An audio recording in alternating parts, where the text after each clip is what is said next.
রাজনৈতিক দলের নেতারা এসেছে জাতীয় নাগরিক পার্টির আত্মপ্রকাশ অনুষ্ঠানে।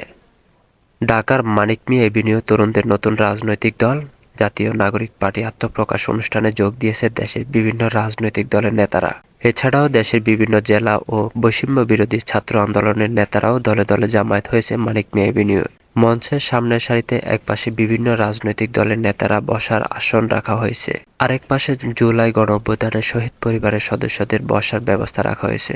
মঞ্চের সামনে রাজনৈতিক নেতাদের সারিতে বসেছেন বিএনপির জ্যেষ্ঠ যুগ্ম মহাসচিব রুহুল কবির রিজভী ও যুগ্ম মহাসচিব শহীদ উদ্দিন চৌধুরী, নাগরিক ঐক্যের সভাপতি মাহমুদুর রহমান মান্না, জামায়াত ইসলামী সেক্রেটারি জেনারেল মিয়া গোলাম সহ বিভিন্ন নেতৃবৃন্দ।